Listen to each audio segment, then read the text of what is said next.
O great and unexplainable phenomena, you who is, was, and will be, a source of life that inspires such a gathering of life. Experience us as we are, naked and afraid, traumatized and colonized, lost and stolen, hopeful and imaginative, colorful and meaningful.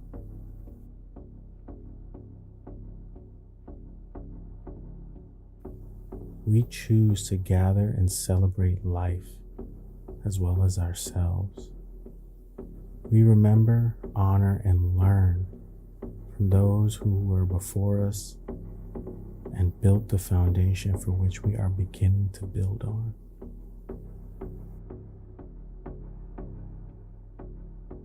We are tired and at times weary from keeping up with human society. Sometimes we need a break, a place to share without fear of judgment. So we gather in a public space to be with the many poetic images of God.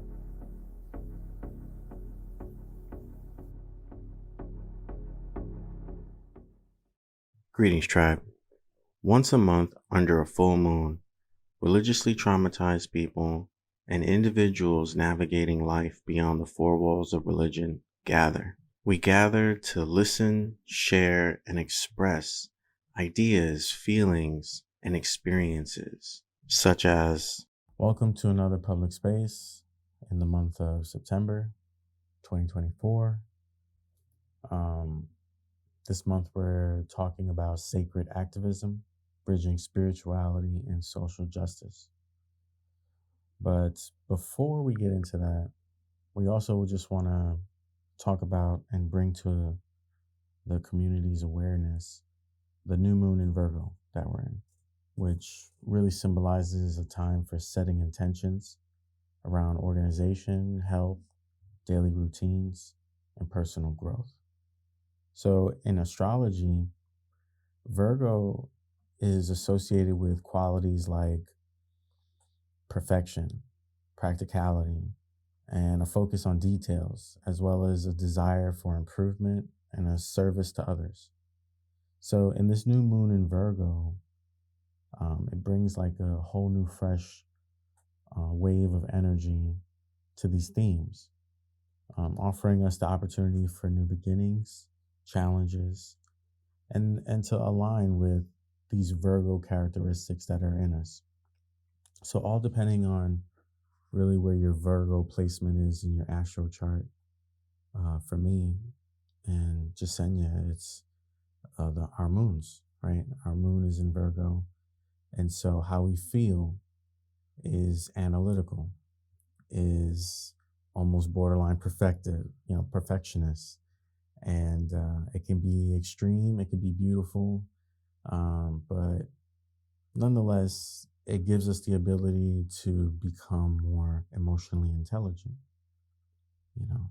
So just noticing where the Virgo is placed in your chart, you can start to see these highlights in yourself, But overall, this new moon in Virgo this month means new beginnings, especially in like daily routines. You may find yourself, doing something new in the mornings or at night or in the middle of the day, like little rituals that you do, whether it be like a smoke break, reading a book, eating something, taking a walk, driving. Maybe you will do something different that brings about this new beginning, or focusing on our health and wellness this month. Thinking about the food that we're eating, down to how much our food costs. Is this really healthy for us? Is this long-term sustainable? These are the kind of things that may arise, as well as attention to detail and organizing. You might find yourself using the calendar more this month, or starting to, or trying to organize schedules and tasks and projects, and you might find yourself in service and trying to help others as well, being extra charismatic and compassionate and helpful. You might find yourself subconsciously doing these things. So that's really it that I have. Just saying, did you have any thoughts on the new moon in Virgo? Yeah, with the new moon in Virgo, I have found myself to be, I guess, going over unfinished projects and then also looking at where my attention to creativity aligns, or where it makes more sense for me. But that analytical aspect, it definitely has been very, like, you can see it. So it's been a bit challenging trying to balance creativity, not just like artistically, but also how I'm able to do I'm in my grad program right now. And doing counseling and going over like different kinds of concepts and things like that. And also talking about like the ethical kind of part of it, and how I see that, or how I interpret that in the psychology field. So it's pretty interesting. Yeah, that's very interesting that came up for you like that, for you studying psychology right now and counseling, and your Virgo moon is being activated, being boosted, really. And you see yourself being more analytical and starting to organize yourself. And ethics comes up. That's interesting because, this month's dialogue is focused on how does our spirituality affect things like our ethics? How does it speak to it? Do we agree with certain ethics, or do we disagree based on our spirituality? Yeah, thank you for that. So I guess we could just get right into it, right? So for me, I had a few notes. So spirituality is an interesting thing. For me, that's why we kind of stepped into meta spirituality, because we started to see and believe for ourselves that there's an interconnectedness between all spiritualities, just as much as there's an interconnectedness between all religions. And for me, and how my creative mind works, we see these things like dimensions. And so religion has its own grid, right? And spirituality has its own grid, but they're always parallel, one dimension reflecting the other. One dimension, you have physicality, you have hunger, you have pain, suffering.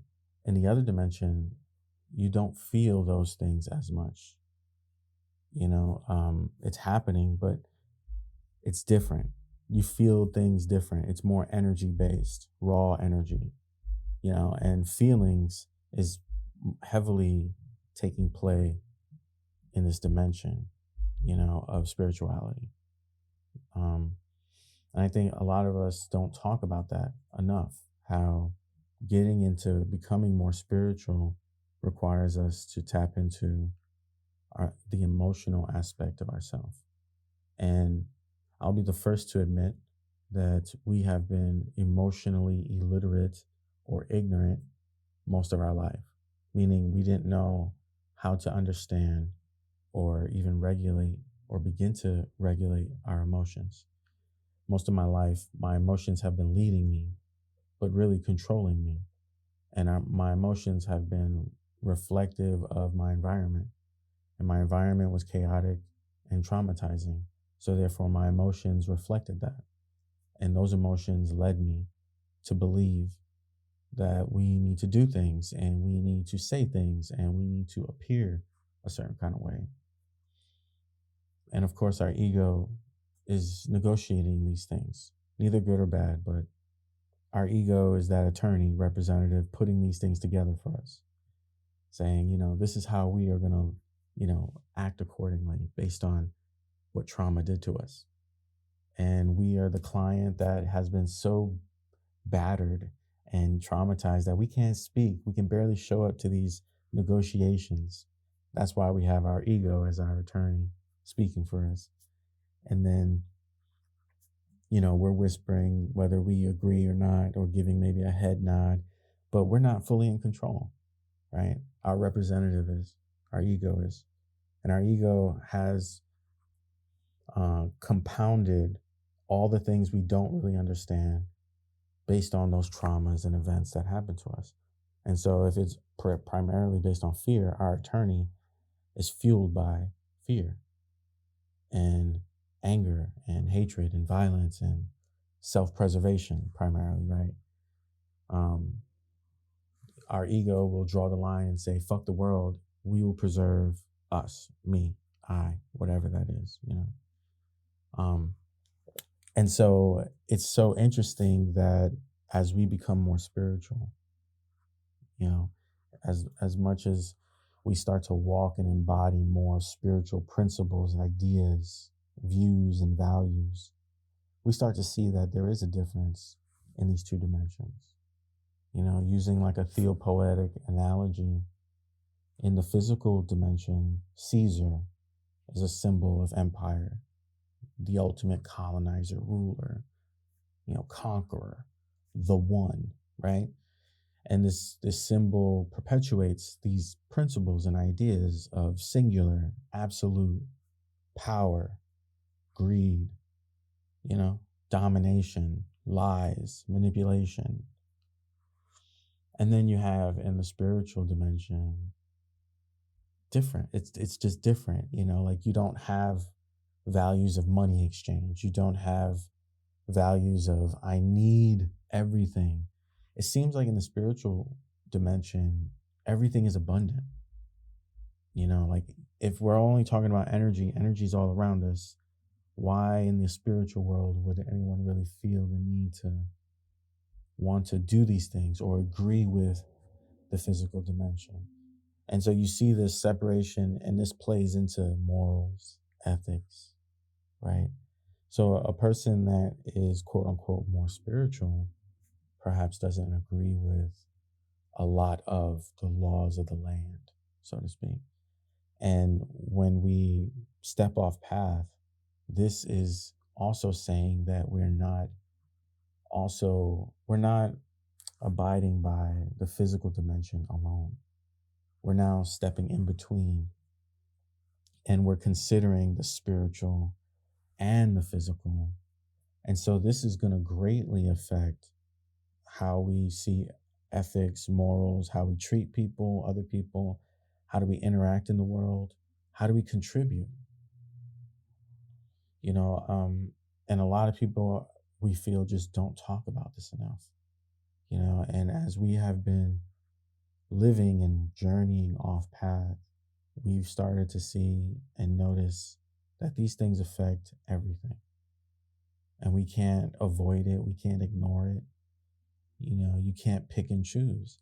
It's there, So, for me, on the topic of sense of purpose, spirituality, it's so interesting because my path has been so unique.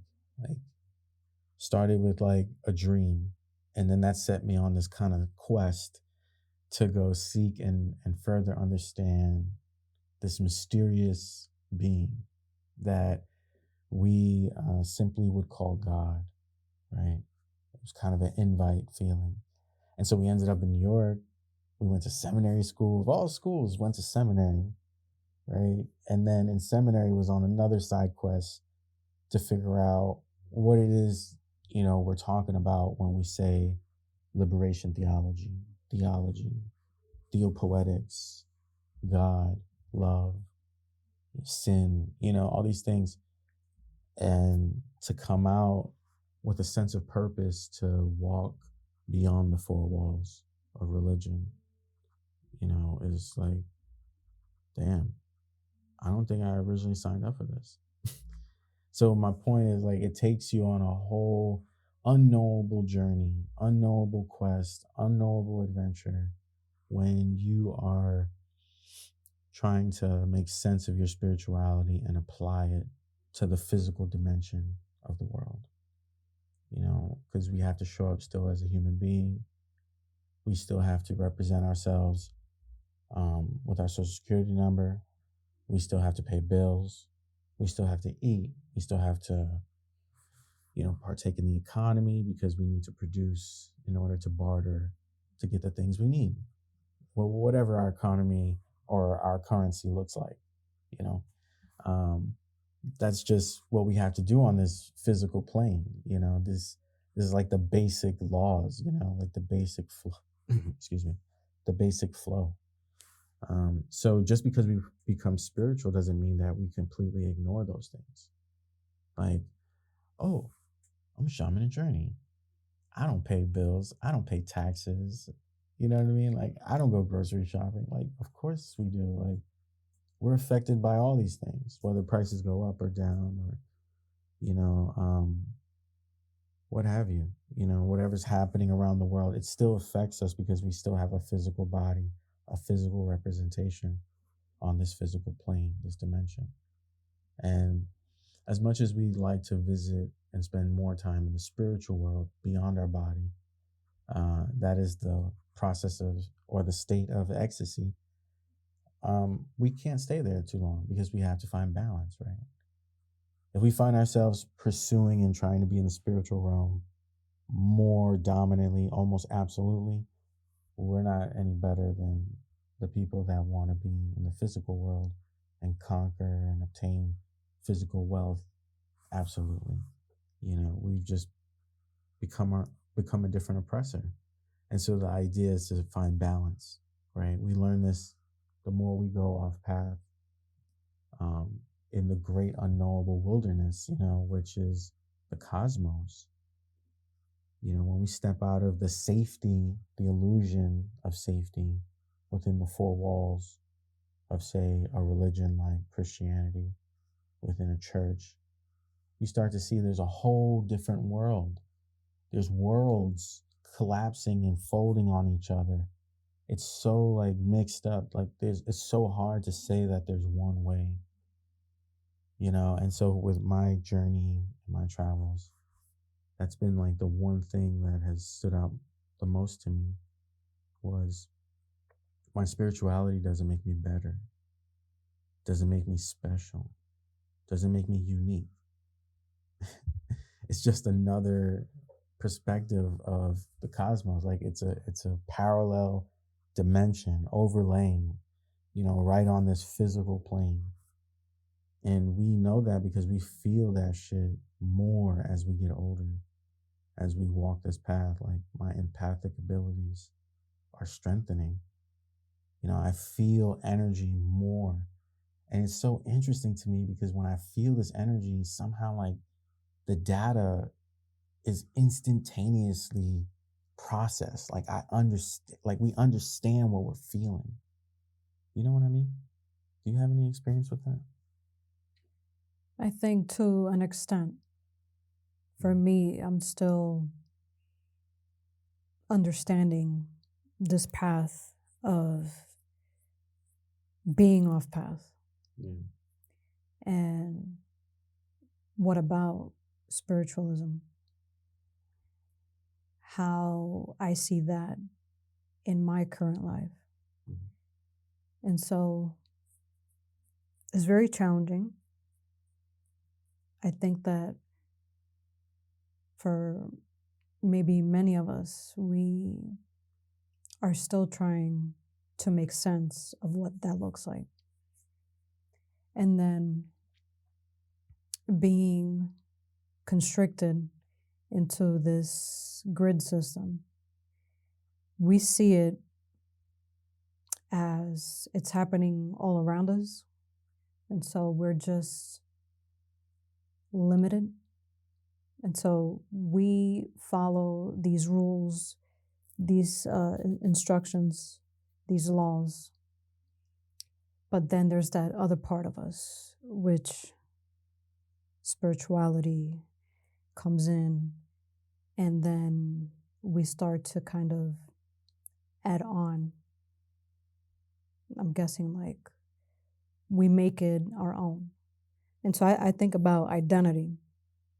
And when you mentioned before, when you got into seminary and then you did get into liberation theology, understanding what that looks like in this world of, we can say, capitalism, which has been used as a tool from the oppressors.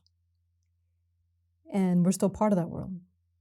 So how can you navigate your life, which is this, the flesh, that's the physicality, one aspect of it. Because even when we talk about capitalism, this kind of concept, it is physical because we see what it has created.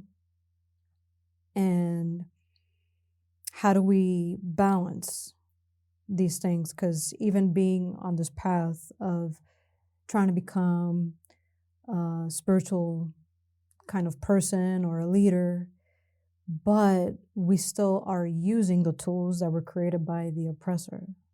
And so what I guess from my understanding is being able to kind of balance these things. Because you can be too spiritual in a sense, because at this, I believe, going that path, then it doesn't allow you to kind of continue being this human on this side of,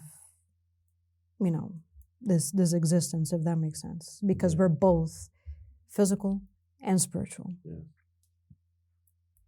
So I guess for me, the way I see it, how I understand it, is knowing that there is no set, like there is no endpoint. It just keeps going. Yeah. And so for many of us, we think, I think once I go on the path of spirituality, that there is this endpoint, and that's it. That's what I am for the rest of my life. No, it's consistent. It's a process to be able to navigate these things because we're always learning about ourselves. And I think our identity keeps evolving. Very true. And so because our identity keeps evolving, we also have to, in a way, we're also acclimating to the changes that are happening around us. And so when I see communities in religion, I see how there is that, like people are still utilizing, again, like what I mentioned, the tools that were used to kind of keep people together, to follow rules, and then to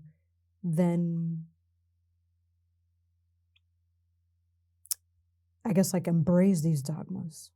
The only issue with that is that we have taken those beliefs and things that have been overlapping with capitalism and, and it has become our identities. So that's true. It's a very difficult path. Yes, very. And I guess like once we start questioning, it's not about, is this true? I mean, everything is true. Everything is happening in this reality.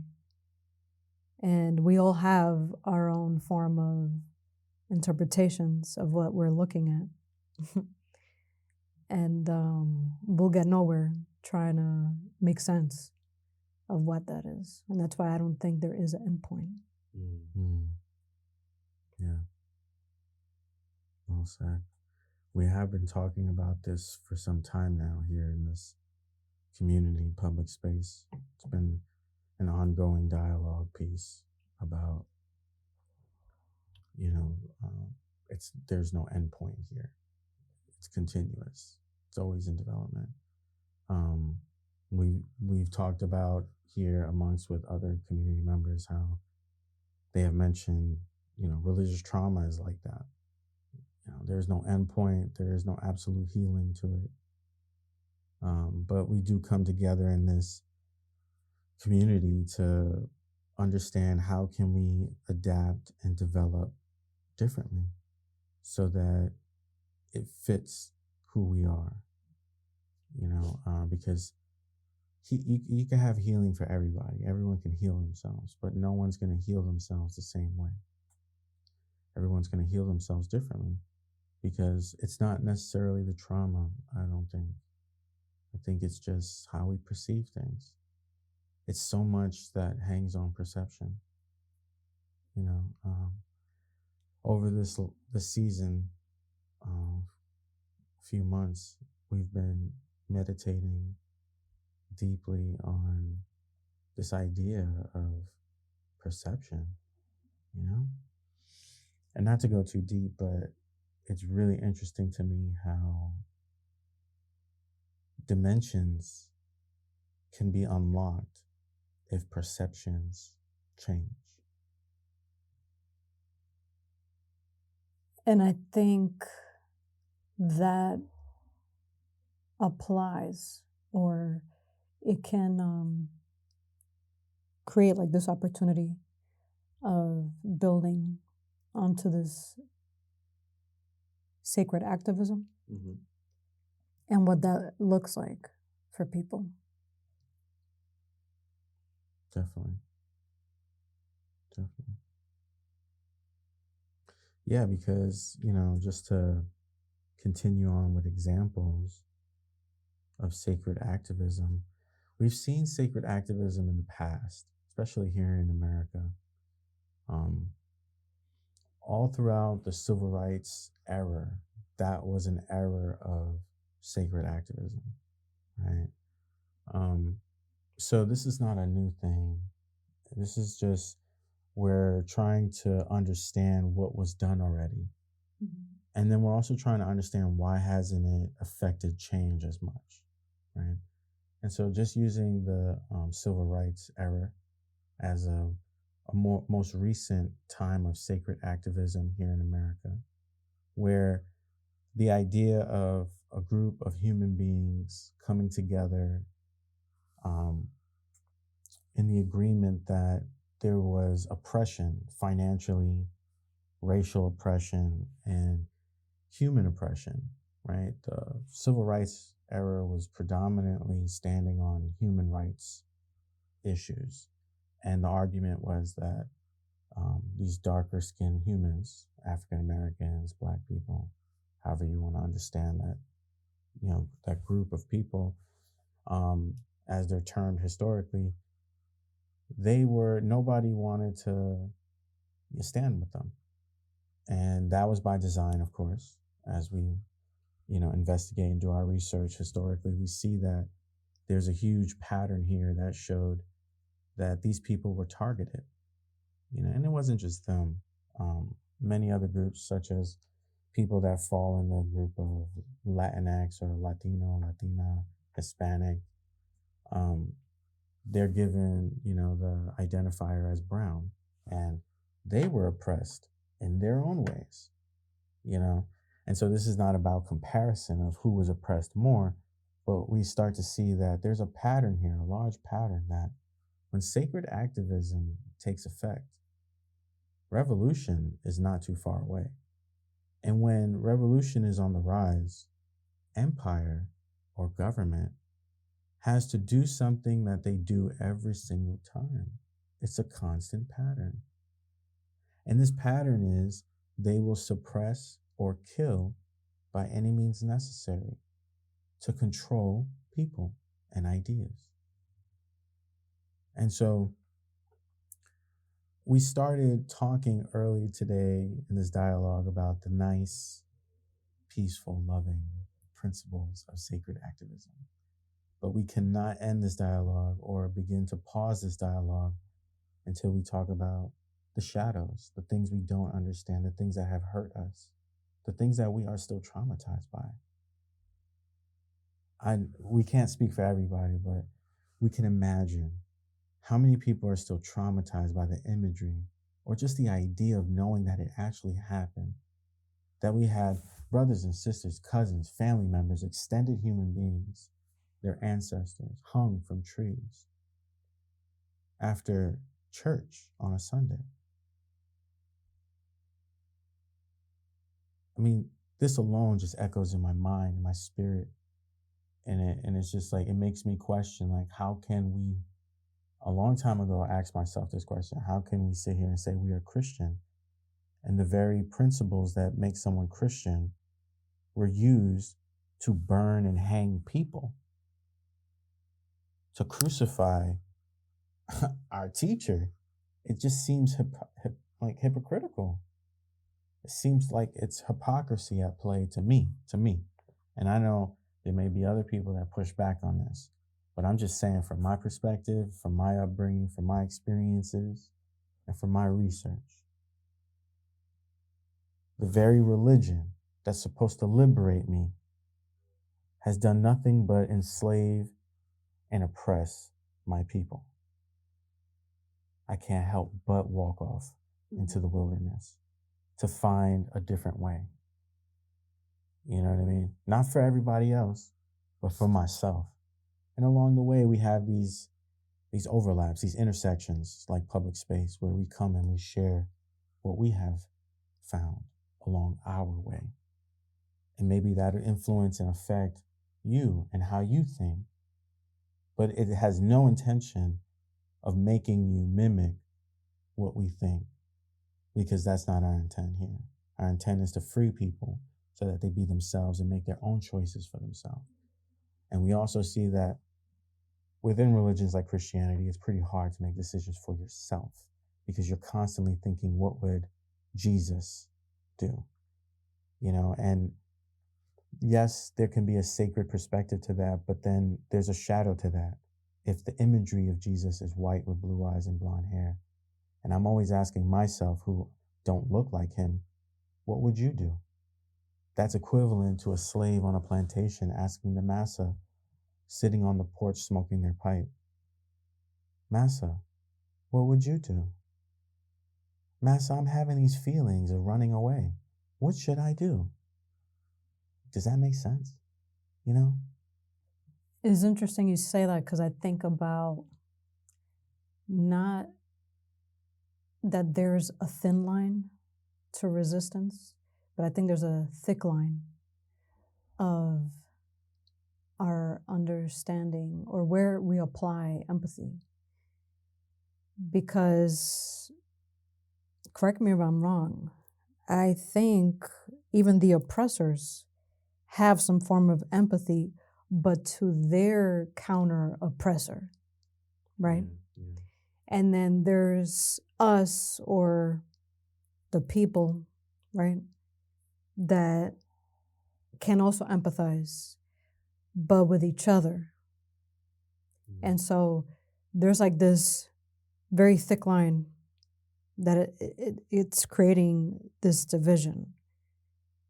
And then it's like we have lost our way of understanding what's human empathy. So beyond this thick line of resistance, which is the questioning of, do I cross these boundaries? Like, there just seems to be this invisible line there, like where we say we have empathy, but then we're also questioning, like, how far do we go with that? But then, that goes down to our core beliefs. And then if our core beliefs don't necessarily include just, I don't know, everyone else. So, if that makes sense, then we're again kind of having sort of like this like when we say, oh, I love you, but I love you to an extent. You're not saying I love you to an extent, but there's a form of conditional love. So if there's conditional love, obviously there is this conditional empathy. How far do you go with the empathy?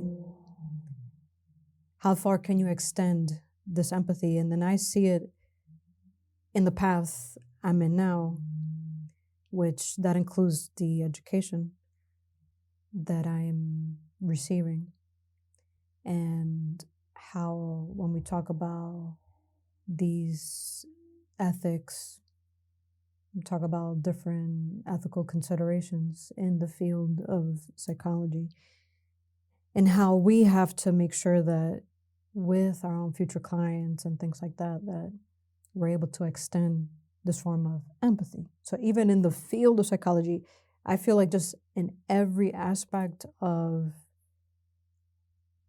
when it comes down to if it's politics, if it's religion, all these different kinds of systems, there's some form of empathy that must be considered.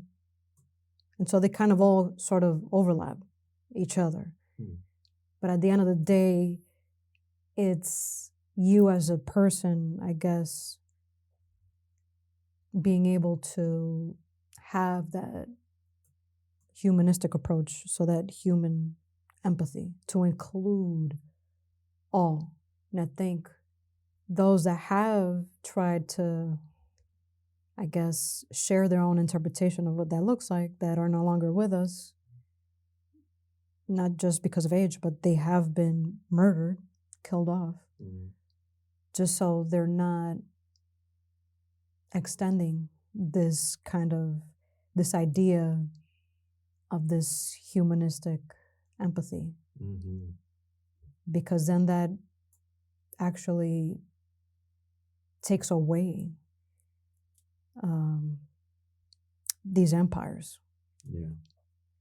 So I think there's the empires of the oppressors, but I also think there has been empires that were built of the oppressed as well. So it's like, where do I see myself? Where do I stand on that? Because we are in that. We're always questioning where we are or what's happening here. We're looking around. We see what's happening in the news, things we can't control, right? It's really, it seems like it's bigger than us. And so if we think about it, like, we just have so many humans in this world. And that because we see things differently, we have our own perspective, our own experiences. Yeah, we can relate to an extent, but it's that whole idea of we're not gonna reach, like, there is no endpoint. It just keeps going. But then it's how do we consider the other person without taking away their humanity? And that's the greatest challenge that we're facing. So in communities, just everywhere. And it's even more, it's harder to kind of have to unpack it if we're in a world, in a society that we're driven by success. And you see success in all systems. All systems. You're looking up to someone, or they're telling you, well, you're being, redirected. You're looking up to someone that's in a position that, I guess, they're supposed to provide you with they're supposed to feed you some kind of way, metaphorically speaking. And it just doesn't end there. So it's like, how can we, sort of climb up these ladders without losing our own humanity? That's the biggest challenge, I guess, even for myself, to kind of be able to every day just deal with the challenges of, well, here we are in this physical world where we have to, we're part of these things that were already created, but now how do I use, like these things that I'm building myself? Like, how do we balance those things? Yeah, no, those are good points. Definitely. We agree. Because that also, leads us to talking about personal transformation, right? And how spirituality overlapping or affecting social justice, it is about personal development. You have to change your perspective in order to even pursue forms of social justice. You have to change, or something about you has to change in order for you to see that something's wrong, is basically what we're saying. And so a lot of us, maybe barely anyone that listens to this podcast, but a lot of us humans are under the illusion that our identity is in our country, is in our jobs, is in our academic achievements, is in how much money we make, is in whether we're good at sex or how many people we have sex with. It's in what car we drive, where we live, how many assets we own, how much Bitcoin do I have. Like these materialistic things become easily identity identifiers. Like people start identifying as these things because of whatever. And I'm not saying it's right or wrong, but I'm just saying we're in this world where when you ask somebody, who are they? 9 times out of 10, they'll tell you what they do for a living. And that's kind of crazy to me, because if you walk up to a human being and say, who are you? And you reply with what you do for a living, or you reply with what you've achieved, like Dr. So-and-so. But like, that's what you reply with, like, to who are you? Like, who are you we think is still one of the most difficult questions for any human to ask themselves, let alone answer. There is no answer. That's the beautiful thing about it, because there's no one answer. Whoever is on the other end of the question has no fucking idea who they are. Because even to this day, we don't know who we are. And we would even argue that the idea and myth and the meaning of Buddha, a person who reaches the state of Buddha, is not an endpoint. Even Buddha didn't understand fully who Buddha was, but reached a level of understanding that allowed Buddha to break free from the constraints and the sufferings of the physical world. Doesn't mean that the journey ended. Just means you're able to go beyond because you've achieved these disciplines. These understandings have unlocked, doorways, gateways, unshackled you, allowed you to roam more free, explore, be free, maybe not in the physical sense, but in the spiritual sense. That's more important. But a lot of us get so caught up on the physical as being the priority. And it's interesting you mentioned that, because I immediately thought about this idea that many of us have and have been driven to just not go to church anymore, or just go to these physical places. Doesn't even have to be just church, but where they have seen, well, I've given my time and I don't see anything just changing or evolving. It's just been the same. So why do I keep showing up if things have remained the same? There is no change. All I keep seeing is the things that I've been trying to escape all of my life, and then where for many other generations, people have been doing the same. It seems like historically we've read or have seen it even through movies and things like that. And it's this idea that we blame the gods, right? Because it looks different for each religion, but for me personally, I believe we're talking about the same thing. It just looks different. And so we blame that. And then I just feel like we have been pushed or reorientated in a way to kind of look at ourselves and say, well, what can I do about this? What can I do on my daily, I guess, like daily life,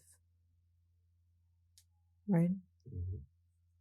And so like that whole spiritual kind of aspect, like then we begin to see like, well, maybe this is what Jesus was doing, or maybe this is what Buddha was talking about in a sense, where we become that.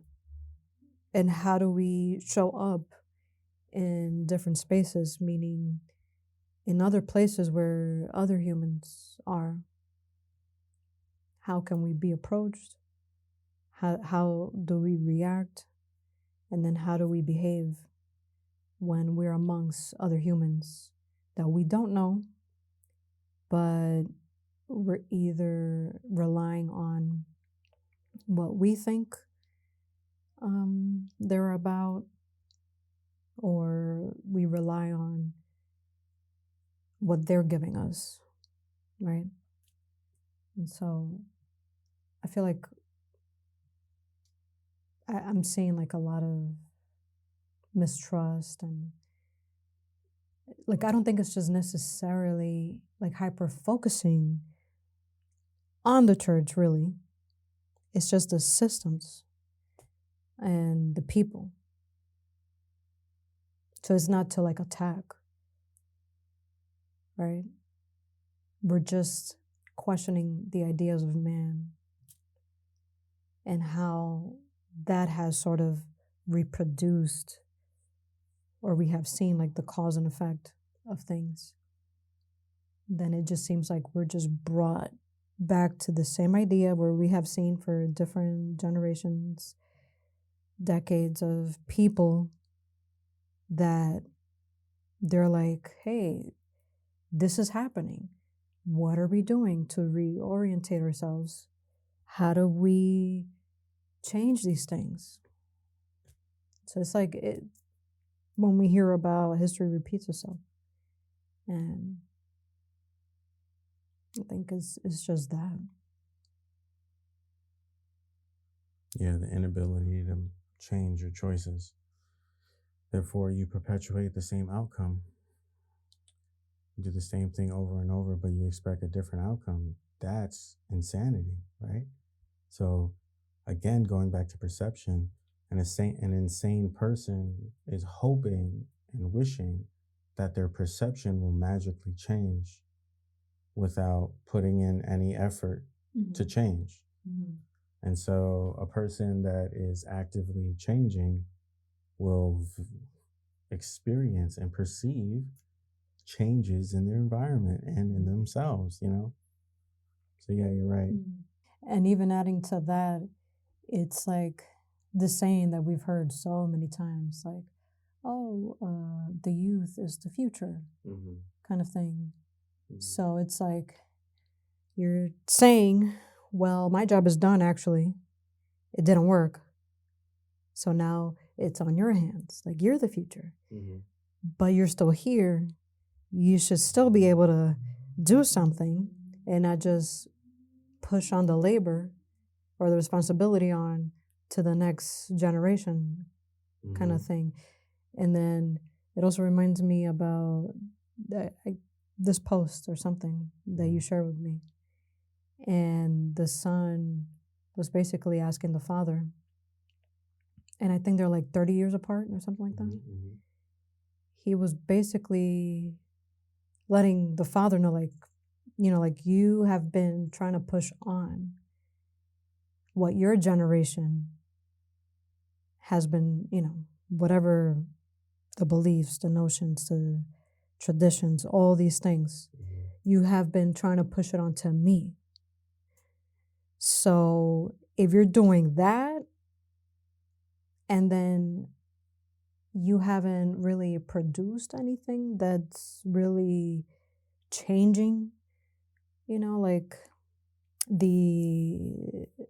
I guess you can say, like, it's not changing the climate of society, so to speak. If you didn't do that within your generation, but you're trying to push on these same beliefs, the same behaviors, for me to respect that, and then also to then repeat, it doesn't make sense. That goes back to the whole thing about repeating the same thing over and over. It's like insane. Yeah. It's insane. It is. So that is something that I have questioned a lot, and I have pushed back on, which is this whole idea of, well, these traditions, like, it also shows a form of respect.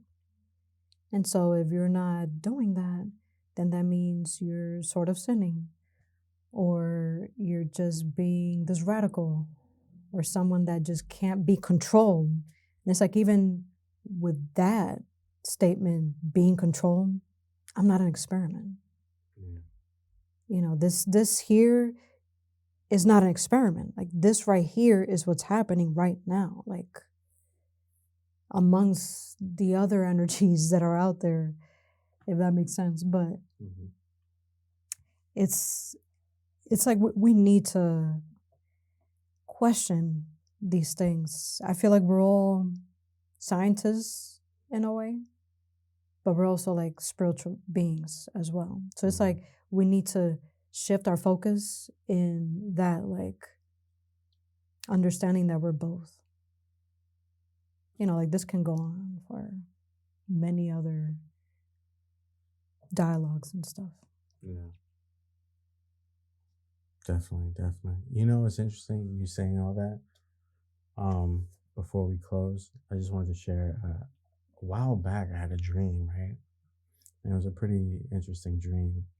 And this dream, it was a group of people, including myself, and we were in the middle of this ocean. And the ocean was stormy, and waves were just rocking, and we're on this industrial vessel, a container vessel, has containers on it and stuff. And we're taking on water, and I'm on this boat, and, I'm just observing and witnessing this stuff. And these waves are just smacking across the ship, making the ship tip, and it's crazy, right? And all of a sudden, the captain tells the crew, the only way we're going to get through this is if everybody comes to the main control room, right? And we start praying, right? And I'm like, we're taking on water. What's, in my head in this dream, I'm like, what's prayer going to do? Like, we need to like do things like on the ship to secure our safety. Why are we not? And everyone's running to the control room, right? I go to the control room, and you just see them, like, they're all on the floor praying, and the ship is just out of control. Like, the wheel is just spinning like crazy. Like, no one's controlling anything. nothing, right? Just letting it all. And at first I thought this dream was like symbolic to maybe I need to like not be controlling, right? But then I went back and I analyzed this dream, and it's because you said what you said, right? That I started thinking this dream could mean something else entirely. Like it could mean that you could have, for example, in this life, a set of people that are considered authority, and they tell you, this is what you should do in a state of crisis. This is what you should do. But at the end of the day, how can any one person or group of people tell anyone else how they should live or survive? You know? And I do believe in natural knowledge. You know, Whitehead, philosopher, mathematician, talks about this greatly. And this natural knowledge, even in shamanic practices, is intuition, you know, this ability to know without knowing. And so for me, it's like in these times of crisis, for me personally, I've always had problem with authority, you know, and even in the military, when authority said, go here for safety, or go down this road, it's completely safe, it's perfectly fine.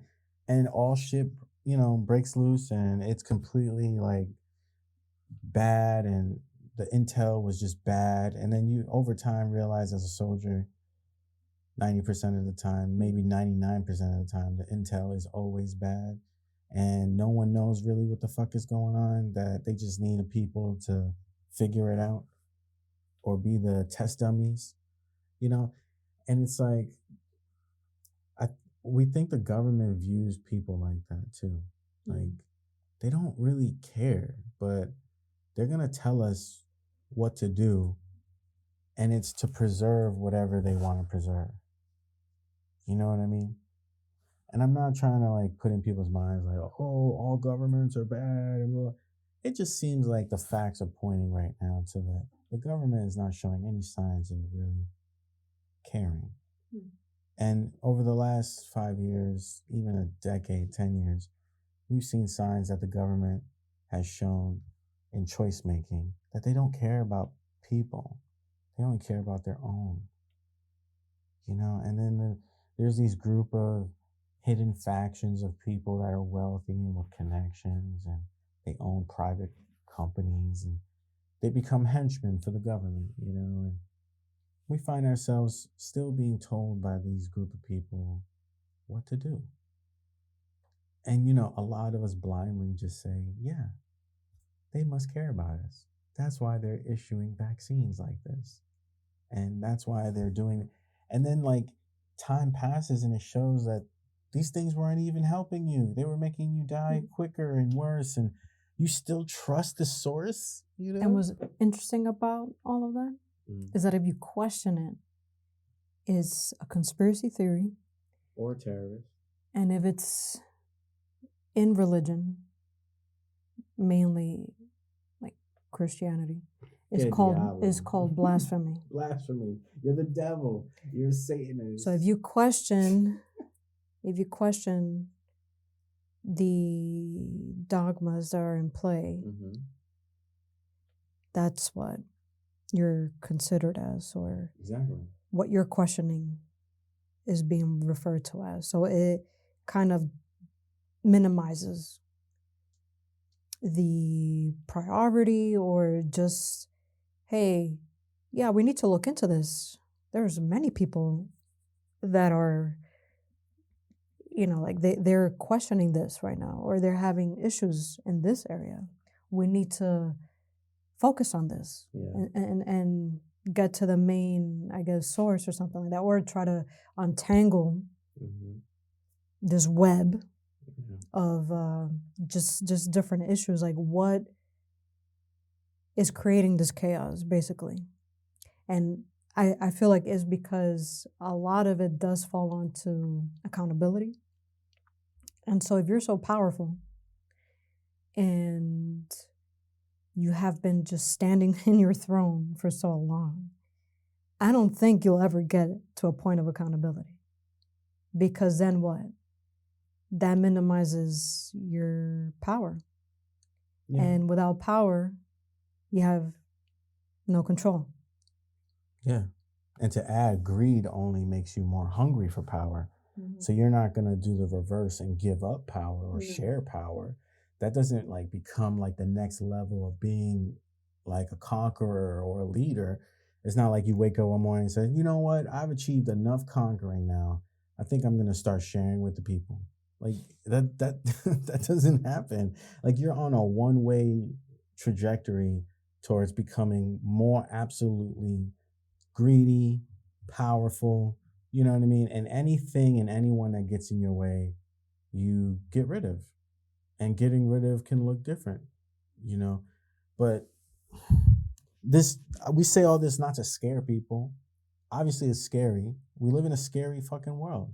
That's the reality, right? There is no insurance, there is no promises, really. And, you know, people may say from a religious space that, you know, God promises. Well, that's great, you know, and we're not discrediting that and we're not saying that they're wrong. But from our perspective, putting it all in God's hands just doesn't seem feasible. Like living off path, we don't have that luxury to just put it all on God. We actually are in a stance or a position where we have to take up a lot of accountability. We have to take action. We have to take accountability for ourselves. We're out there a lot of the times alone by ourselves. It's only us and the cosmos. You understand? So like we don't have the luxury of sitting there believing in certain fairy tales or beliefs that state that, you know, over time it'll all work out. Yeah, but do we have the luxury to wait? Do we have the luxury to do nothing? Do we have the privilege to sit here and wait it out and do nothing and say nothing and just wait until it's all okay? It just seems like by that time, you're dead. And then whatever idea you were believing told you you're going to a great, perfect place, an endpoint. An endpoint so perfect, it's called heaven. And when you get there, it'll all be over. You don't got to worry about nothing else. And so off path, we don't have the privilege and luxury to believe in these things, such as a perfect endpoint. We have to be more practical. We have to be more present. And so by doing that, it pushes us to start considering we shouldn't live our life depending on waiting for a perfect endpoint. That really probably won't ever come. But more importantly, why don't we create something to that effect? Instead of waiting for heaven, how about we create heaven here while we're living amongst others? Why are we waiting till we die, until evil vanquishes us, and then wait for this superhero to come and reset everything so that there's no pain, no suffering, nothing, just wipes the board? And then we're supposed to believe that from that point on, evil doesn't manifest again? The shadows don't exist? Come on. This is crazy because off path we see the sun rises and casts a shadow on everything it touches. What does that tell us off path? That tells us that everything has a polar, everything has a shadow. There's a component to everything you don't understand or you don't see. So, you know, off path, we don't have the luxury and privilege to live our life based on absolute values and absolute beliefs, especially in the religious spectrum. And to think that we've been taught to believe that God only exists in heaven or just in the good, or when, let's say, someone is praying for a home or a car, and once they receive it, they say, oh, thank God, right? And it's like we've been fixated on that idea that God is like this genie, and whatever we are hoping for, what we're wishing, that it comes true eventually. And then there's other people that believe that God is also present even in those challenges. So when we talk about hell, a lot of people believe, well, hell is also here within heaven, right? Mhm. And that is very difficult to kind of make sense of, because I think we are doing that when we're grateful for, let's say, like you're going through a difficult time. And it's like, well, I'm grateful that I'm able to have these emotions. Like I'm angry and I have these emotions, right? Like I have a feel of this body. So I'm grateful for my body in this chaotic situation. I'm still here, kind of thing. Like God is in that, in the dark, in the shadow, however you want to call it, because I think what it is, we've been conditioned so much, but then also confused at the same time. And because of the confusion, we then have been hyper focusing on one polar or one aspect of what's God. God either being an entity for people or a place. And I think that's why for many of us, we have come to the idea of, well, God is universe and vice versa, whatever that looks like. Yeah. Or God is existence, whatever it is. But during our lifetime, we've been hearing it as God, right? And I feel like we shouldn't be penalized for how we interpret what God looks like for us. And so, like saying all that, it just makes us think about how we've been so programmed. And it's through everything that we're telling folks, or we have been conditioned that this is the only way, or this is the form of entry for freedom, in a way. But then it's like, there is really no such thing as this one kind of solution, because we don't all agree. We all see things our way based on our own challenges, our experiences. And so if we keep focusing in this right, or this righteousness, this one-sided way, the solution, we're going to really miss out on what this looks like right here, which is the mindfulness, being present. Like that there is chasing that never-ending, like that hamster in a wheel, just going around and around and around and around. You're missing out on the world, really. Because if we're here, we're being told, well, you got to choose this, or this is the pathway you need to follow. Choose this, choose this career, or based on your family, the legacy. We're passing you down this business that has been around for like maybe 200 years or something like that. And we're being given like how to exist here in this reality where we are right now. It's just so fascinating. It is. Because, it's interesting because recently we came across this really awesome way to explain reality.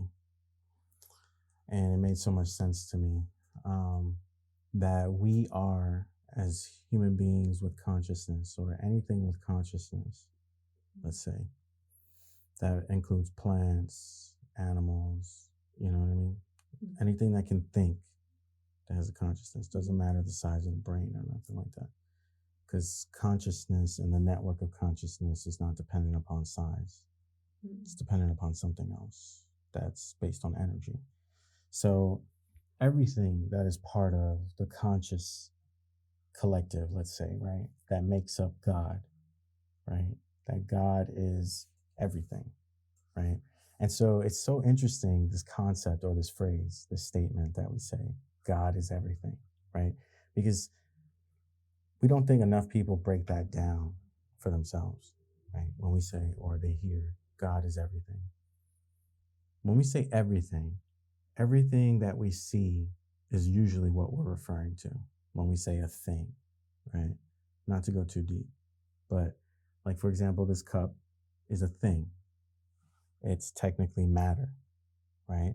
And if we try to understand what is matter really, matter is the slowing down of particles, like light particles, really. So matter is a temporary state of slowing down vibration, right? So just so we all understand, this is not too, scientifically in depth. This is just, kind of basic meta spirituality principles, right? So everything we touch that's physical, everything that we see that we think is physical or impossible to maybe go through or cut, that's super dense, this is all matter.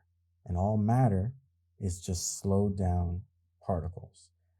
And they're slowed down so that we can experience them. Depending on the density of an object will determine its particular frequency or density of frequency, right? And so when we say that we are light beings, we are not on the spectrum of density. We are on the spectrum of light, almost non-density, you know? And so our human or our fleshly bodies are dense forms of our light form, because our light form cannot have a dense, our light form, we should say, cannot simultaneously be dense. Instead, it creates a form of density. And so it's the same thing, but it looks different. And so that's why our spirit and soul is our light being, our higher frequency of self, consciousness, thinking, identity. And then our bodies are the lower frequency, the denser versions of us. And so when those two are meeting, that is the human experience. Yeah. When we have, density or matter meeting non-matter. And that is why humans are so unpredictable, right? Because we literally can create anything. We can manifest regardless of who we are. All consciousness has the ability to manifest things because of choices. Yeah. And so choices allow us to manipulate matter. And when we look at what time is just a measurement of a change in matter or a state of matter. So really quick, you take a frozen ice cube and over time it melts. It goes from solid to liquid. That in time tells us that something has changed. So when we're looking at time and we're trying to measure change. Yes. And so when things aren't changing, they seem timeless. Mm-hmm. They seem like classics, or they seem perfect, or they seem impenetrable, like they're just outside of time. Yeah. Like time has no effect on them. And so when we say time doesn't have an effect on a person, a thing, we're saying that there's no change being applied. There's no change being measured, And so we can see these things in science. We can see these things in spirituality. We can see these things in philosophy. We can see these things in psychology. And so that's why it's so complicated. Mm-hmm. But whatever we call this or decide to call this thing called life, the happening, this living right now, this breathing, this thinking, it's happening in a complex way simultaneously on multiple dimensions. And we get so caught up on the physical that we think that the only thing that matters is the physical. And we have people start believing that money is so important. The car I drive, the home I live in, the work I do, all these things matter and they only matter. But it really doesn't. Like, there's more to that than just that. There's things we're not seeing that's happening. Like, people don't understand on a large scale empaths, because they don't understand that there's some of us human beings that are sensitive to changes in energy. That's all an empath does. Like a thermostat or a barometer, they measure the change in the environment. And so an empath just can feel the change of energy in the environment. And if everything is based on energy, empaths can measure the raw material of existence, and they can measure and feel the change, whether drastic or subtle. And then they can turn that into meaning and interpret that as X, Y, and Z. You get what I'm saying? So it's like, it's so interesting how these things just overlap one another, you know? And in my meditations and studies and research, like finding these things, because I'm exploring this multi-path, off-path, like multi-faith, multi-dimensional, multi-spiritual, or meta-spiritual. It allows me not to be confined to just one, but start seeing the many and start seeing like there's symmetry, there's an overarching pattern here among them all. That doesn't take away from them. It just says that we're talking about the same thing in different ways. That is all very fascinating. Like, I thought about the idea of consciousness and how we have this collective consciousness, which then makes me think about the energy that we're all sharing, which is in part consciousness. We don't see it. It's light. It's moving so fast. Just like the world is spinning and we don't see it, right? Like, it's something. What's more fascinating, I guess, to add on to that, is that we live on a planet and we're just there amongst the other stars and things like that. Like, that just sounds like a dream. Like, it doesn't even seem like it's real. Like, wow. And here we are, we're just chained to this one kind of mindset, this idea that you do this, you're going to achieve this, you live, then you die. Like, there's all, that's all there is to this life, to this existence. Like, that's basically what we're saying, or we've been hearing, maybe our grandparents and all these things. Like, everyone is just passing on this baton. All right, now is your turn. And then even with that, like, it's like, what do we do? I think it's when we receive this awareness, which is the baton. What are we going to do with this awareness now? Are we just going to sit on it? Can we create something from it? Or did we just like rot in space through time and then just get picked up by the next thing? And we're being experimented on. And then it's like, well, okay, well, that's where they left off. Now this is what we're going to do. Like, it just seems like that's what's happening. That's interesting. You bring up like purpose like that. And for me, we sat on this a long time and said, you know, what, hypothetically speaking, right? If society wasn't society, right? And we were all just human beings just here on the face of the earth, right? On the surface. What would be the purpose of living? Because society already creates the purpose. But how rare is it to think before society tells you your purpose? You know, like, if society didn't tell you that you had to go to school and you had to get a job and you had to get a license to drive a car and you had to pay taxes and you have to go to the movies to have a good time or relax, or you have to go to the salon, or you have to go here to eat, or the list goes on. Society tells and dictates almost everything, right?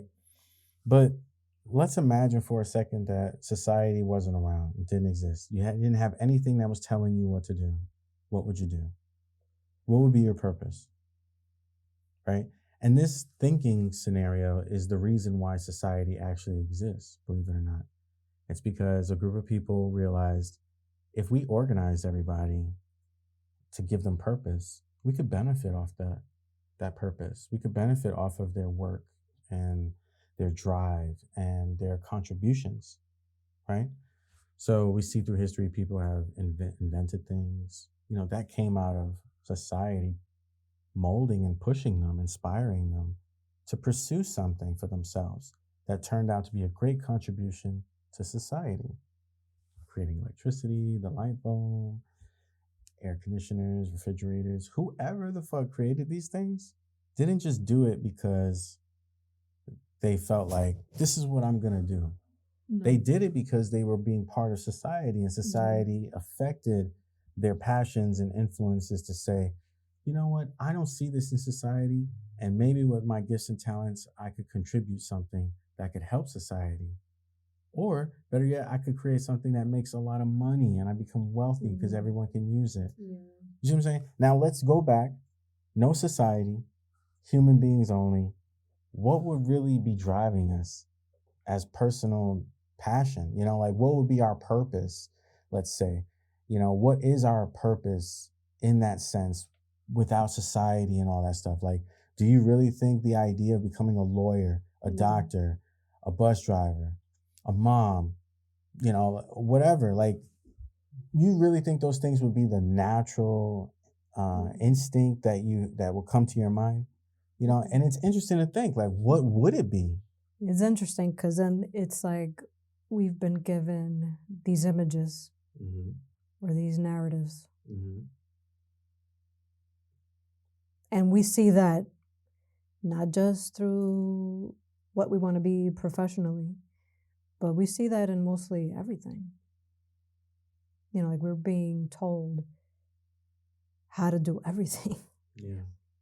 So that, obviously I don't know. I don't think we will be able to understand, but I think getting into more of that spirituality, going that, that path. Close to that. Getting to know that. And then also sitting through meditation and stuff like that. That maybe that's a way of, I don't know, like when people say, oh, God spoke to me kind of thing, or when we say so I listen to my intuition and this is something that cannot be, like you can't really question it, basically. You're going with it because you feel with your whole being that this is what you're connecting with at the moment. Or this is how you're going to proceed your next choice. Yeah. So you just got to see how it plays out. Like you yourself don't know what's going to happen. Don't. So it's interesting. And over the past few years, I've been learning for myself how no one knows what's going to happen, and we used to think that certain people knew what was going to happen, and we just need to learn how to do that. But that's not really real. None of us really know what's going to happen tomorrow. We have ideas, we have expectations, but tomorrow isn't really promised. Like it's not guaranteed. So therefore, the idea of tomorrow or whatever you think is going to happen tomorrow hasn't really happened yet, but it's an expectation, a dream, an idea, a wanting, maybe a desire, an intent, maybe. If given the opportunity to wake up tomorrow and I'm breathing healthy, I have an intent to do X, Y, and Z. That's what we're really meaning.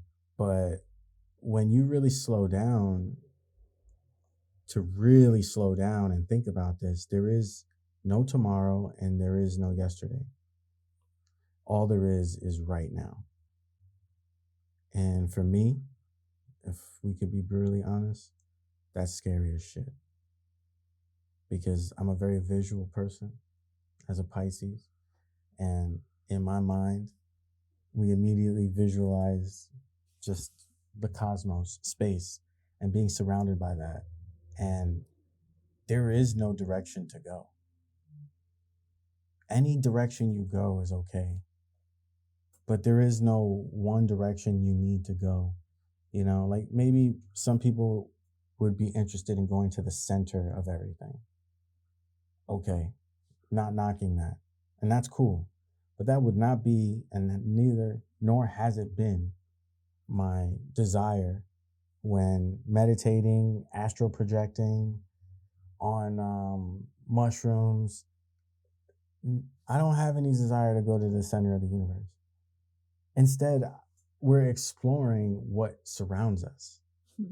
You know what I mean? And it just reminds me that whatever choice or direction we go, it's okay. And we shouldn't really be beating ourselves up on whether it should be perfect or whether it's right or wrong. It's just in that moment, perhaps our energy is needed in certain places. And that's driving our idea of, purpose. You know what I mean? Because again, like you said, it's so hard to answer that question of what is our purpose if society doesn't tell us what to do and what to be, or doesn't influence us. Like that moment of conception where we come into this world, our first breathing of air, no influence. What is our purpose? It just seems like naturally human beings would be drawn to relying on energy requirements. And what I mean is, like, in space and time, there could be pockets of lack of energy, and those pockets need to be filled with energy, like a puzzle piece to a missing puzzle spot. And us humans just feel it naturally, intuitively, and we are drawn towards that. And our expedition or journey to fill or provide our energy for a space that requires it can be temporarily our purpose. But do we really have like an overall purpose if we're not dying per se? We're coming, like reincarnating, like energy doesn't die or get destroyed, but the same amount of energy since the beginning is still here. It just transfers.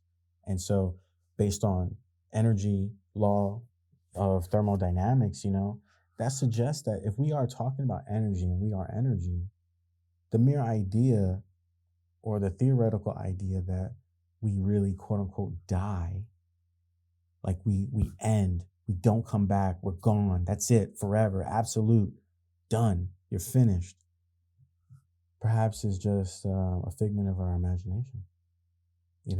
Like we created it maybe to create some sort of conscious boundary for ourselves during the waking life, the living life, because even in the dream world, you don't experience that. Think about it. Like some people have dreamed about dying, but that's not in like a very common dream. You don't dream about dying, but in the waking life, you're always worried about dying. But dying, if you really think about it, is an event that has not come true yet. And so we're waiting for that event. And so we build up to that event, and that event could happen at any time. It could happen tomorrow, in the next 5 minutes. You know what I mean? Like a plane could just crash into this building and just, that's it, end of it. We're done. Had no plan, no intention of that happening. And so when you think about us on Earth, and this planet is not floating, it's literally being spun by a gravitational pull of the sun. It's being spun in a very fast, chaotic motion. And then all the other planets are moving, in a very chaotic, and they have their own path. Thank God, right? Thank the universe that the universe does things in such a way that is not only beautiful, but makes sense in the grand scheme of it all. Like everything the universe creates fits together. You ever understand, caught that? Like everything in the universe fits together. It fascinates me when I look at like animals. I like to study National Geographic stuff. And you see things like insects and animals and the relationships with one another, even between plants. Did you know that the lotus flower is used for frogs' mating ritual? Like particular frogs don't mate outside of a lotus flower. That's fascinating to me. The universe created the flower and created the frog. Which one came first? And is one intended to live without the other? You know what I mean? So this is why I'm saying, like, what is real purpose? If we're all interconnected, right? And I don't want to come off like a hyper positive person, but if most of the universe is without matter, meaning not solid, and without light,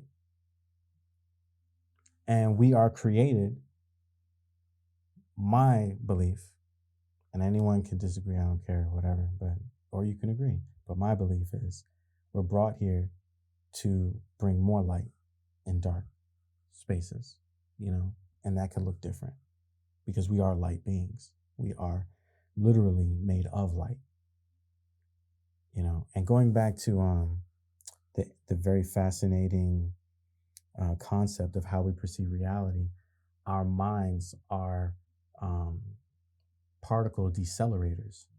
And so what we do is with our minds, our consciousness, we slow down particles, moving light.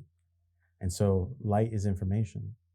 And so if we slow it down, which we do as a conscious human being, our energy field and all that, like this whole thing that's happening right now that we don't see is a process of slowing down light particles so that we can be physical for a moment. You know what I mean? It's pretty far out, when you think about it. Like, everything is temporary because everything, whether you see it physical, it's just temporary there because it's temporarily slowed down for you to perceive that something's there. Because if you don't slow it down, it'll move at the speed of light. And that's why we can't hear light, because it moves so fast and our range of hearing is limited. But we can only listen to slow down moving matter. You know what I mean? It makes me think about plants, and like if you were to record them, like in a lapse of how many recordings, and then you can see in slow motion the process of light, the resource that allow the plants to flourish, to grow and stuff like that. But in our naked eye, we're not able to see it. When it's like happening, we're not able to see it. Like, we need other instruments or tools and things to see how it's being slowed down Or changed. Yeah. And then it made me think about, if we're light beings, I mean, even to go back, and I apologize if, I may lack sort of like this kind of awareness when it does come to like the Bible and all these things. But from what I've heard, caught up on things, and the saying about like we come from dust or we come from the ground kind of thing, I don't think it's just based on that in real life. Yeah, it's not intended to be interpreted literally.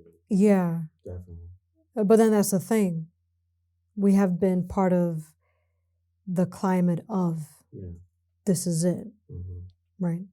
And so like going back to like plants and particularly trees, when you cut down a tree and you see the stump of the tree trunk, and you can see it's almost like a fingerprint, but its own its own design, and how it is so similar to our own fingerprints in our hands. And so like, what does that say? Like, we're being fed through light, right? Like, that lets us know that we're no different than these species, these creations, just like us. Like, yeah, honestly, the only thing that separates everything from everything is frequency, and everything has its own frequency. Yeah. And then I think about the nervous system, and also how trees have their own nervous system. Everything, insects, all kinds of animals, just everything has its own sort of structure. What's really interesting is we're all variations of sound. We vibrate. Exactly, we're all vibrations. And it's interesting in the Hinduism beliefs that we all come from these original sounds, these large sounds that can be equated to like explosions, but they were roars. And there's been a certain amount of roars thus far. Like, this isn't the first roar. So every roar in Hinduism belief symbolizes a life or a great expanse of life, meaning over a series of time, there was an expansion of light, let's say, and that expansion of light is recorded as roars. I think we're on like the 57th or 59th, don't quote me, but in the 50s. And so that means that life has repeated itself kind of like this larger rippling wave. And this is just like the micro to the macro of this pattern of waves, right? And it's interesting because light is waves and it's a particle. So particles move like left to right and waves move up and down. But light has both qualities. So you have this really complex motion happening with light. And so sound is what we hear. It's like we hear light when we have sound, but these are all just different dimensions or they're different representatives or forms of sound, light, vibration. It's the same thing. Because if light is a wave and a particle, that means light can be various things at once. So light can be a sound, it can be an object, it can be a vibration, it can be,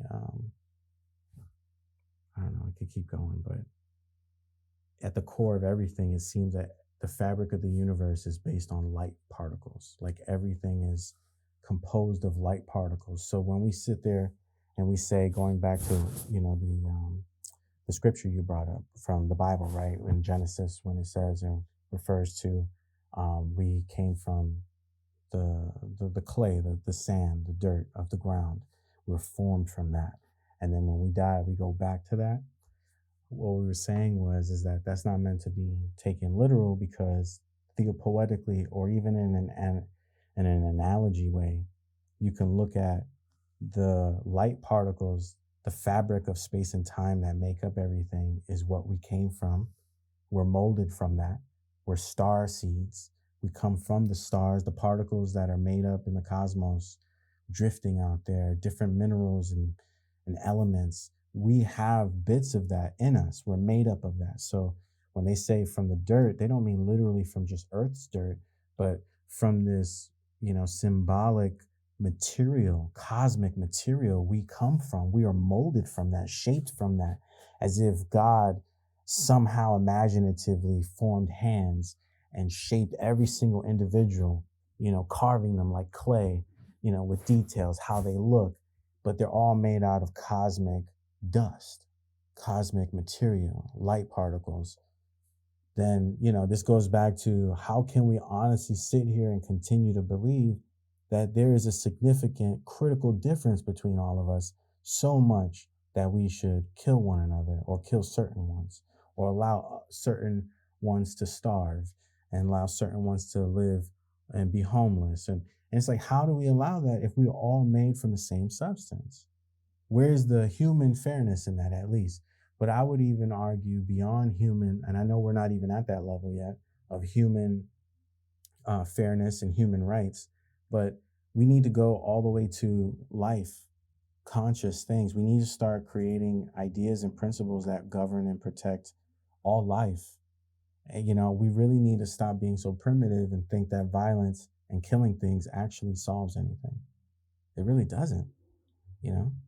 Like, how much time has to pass for us to honestly sit back and realize that there is no data that suggests killing another human being solved anything? And now people could push back and say, yeah, but what about killing those bad people that want to kill? But killing them didn't solve anything. They were replaced by some other person that was inspired by their events. We see this with terrorist cells. We see this with revolutions. We see this all over through history. You kill one, another one arises because they were inspired by the actions of that one. So are we really changing anything? And the answer is no. And we got to start changing how we're approaching these problems and provide more realistic solutions. Maybe helping this person see a different perspective over therapy and time can help them. And maybe that person could contribute something that we never thought of. But killing them? I don't care what anyone did. Seriously, I mean this. Everybody deserves not to be, deserves to live. We should all have a basic right to not be murdered and killed. You know what I mean? Like, someone can say something that just like really upsets you, but those are just words. These people's words or, their appearance has pushed you to the limit of picking up a gun or a knife or something and invoking violence and killing that person. Why? And I always think of like a child that cannot verbalize their feelings, and they're sitting there having like a temper tantrum, like, just hitting things and throwing themselves, and it's like they just don't know how to say in words, I feel this way. I'm angry. I'm sad. I need this.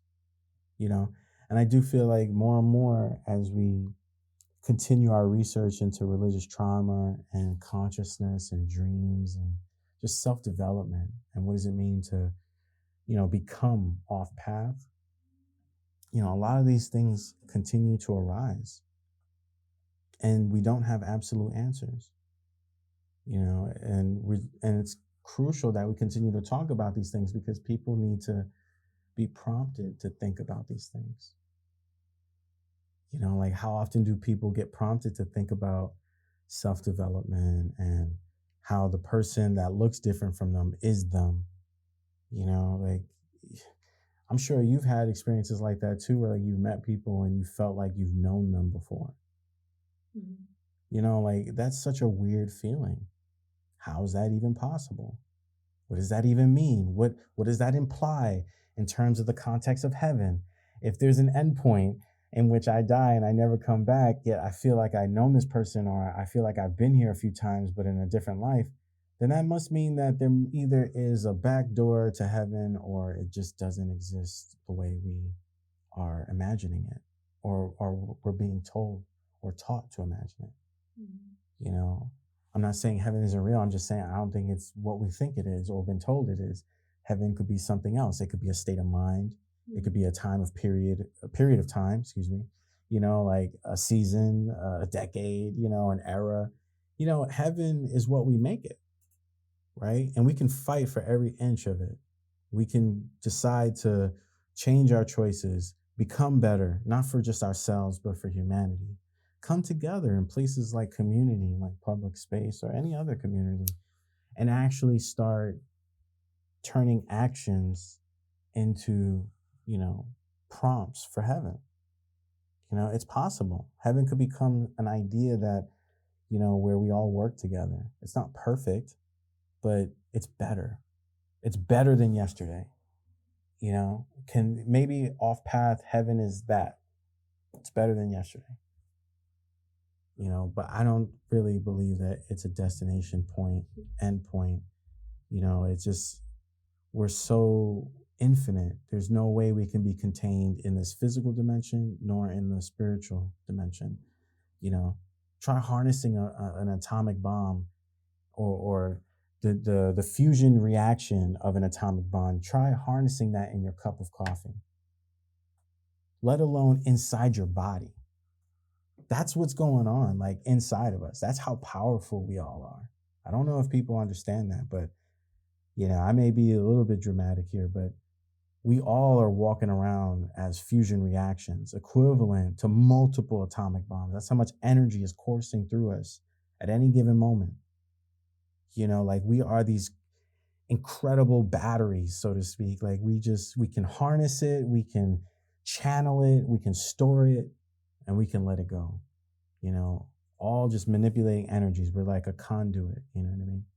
So like, think about that. Like now taking that conduit and putting it in an absolutely destination kind of place. You'll never use energy again. Energy will never flow through you again. Does that even make sense? Like, come on. Life goes on. And that right there, then, it's like, I don't know why I thought about like the sewage system or something like that, like pipeline, when you mentioned the conduit. And it's almost as if you're kind of restricting the flow of energy, or if it's water, whatever it is, that just keeps traveling. It just keeps, like, it doesn't have a fixated destination or endpoint. And so there's going to be a lot of built up, energy, whatever that looks like. It can be built up emotions. And then, of course, what happens when you have this inflation or something, right? Eventually, it's going to what? It's going to explode, right? And then the explosion, this vibration, it's going to be felt. Everyone is going to feel it. And I think we have been, or we are in that place. And even through history, we're still there, where we are feeling the impact of these things. But yet, it's being recreated. It's just a different character. It's a different setting. But it's the same story, in a sense. And we're just like different avatars. And we just are adding on, like these different aspects or like mods, whatever, right? To like make this character. I don't know why I've been using the term meat suit recently. Meat suit. Like, yeah, we're just these meat suits, like just walking around. We're trying to make it, I guess, like last. We're trying to make this like quality based, right? We don't want to age in these things, but we're not thinking about, well, there's other ways of maybe not necessarily dying out, because people do believe we die out. But again, this whole thing we've been talking about, like energy, we're not just this bodysuit kind of thing. So it's interesting, like understanding that we are like this flow of energy, but to be constricted, to be retained, to not being allowed to just be, like how conflicting it is in the body, right? Like, and eventually, like, you're going to see the mass effect, like how that is going to conspire, like tragedies and things like that, where we're still trying to find ways to kind of, I think we've been having this idea of preventing. And so like we're trying to find like preventative ways to not allow the effect to just take its course. We're telling ourselves, we've been told, oh no, there are ways. You know, we got to save people. We got to save them. Yeah. And so with that idea, even with, you know, this path I'm on, becoming a professional in the society, that it's understanding that this is where I'm going is not the way. It's one of many ways that people can utilize something, a space, whatever the resources are, you can utilize it however you want. It's just what you make of it. And do we continue to be dense things? Do we continue to add on to the physical? Like, meaning, are we gonna, you know, take our emotions and things like that, leaving it unchecked, leaving behaviors unchecked, basically leaving accountability unchecked? Why? You know, like we want to be like light, but then at the same time, we're making the light so dense. And that, I think that is the issue. We're making it so dense that we're making ourselves sick. We're making others sick. You know, like there is no flow of this constant energy that's going around. Like, it's almost like we're taking away people's oxygen masks, not allowing them to live. We're killing them. And then we are telling ourselves, oh no, they're killing themselves. They already had the illness, so it's on them. It's really not on me. So is that like that accountability piece? We're all missing that. Like, we don't want to be blamed. We don't want to be acknowledged as the oppressor, because we're missing that whole idea, like the point.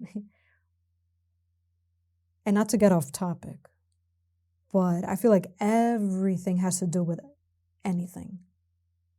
Like, it all is just manifesting through one another, kind of thing.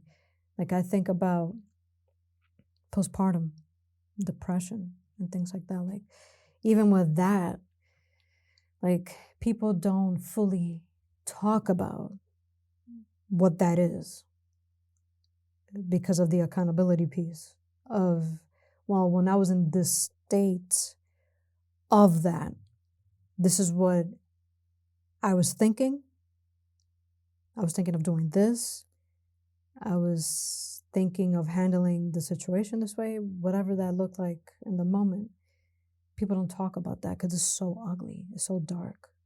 It's monstrous for most people. You know, like this goes back to trauma, where we're not trying to say, well, my trauma is more valid than yours. There is no trauma that's better than the other. Right? But I think the accountability piece is missing.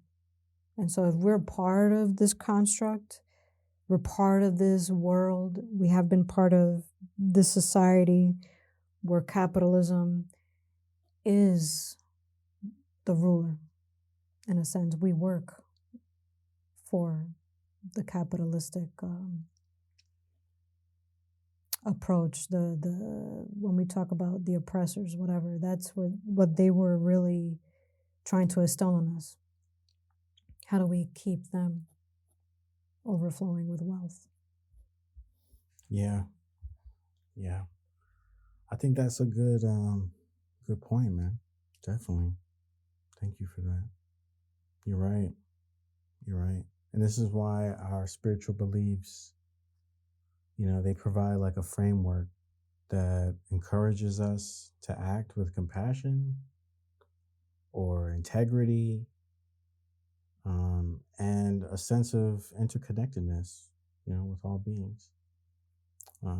But we hope that everyone listening got some sense of, the multiple dimensions of spirituality and how it affects social justice. It's a complicated thing, it's an ongoing process. Um, we don't hope that you think we covered everything because we haven't. We have limited time.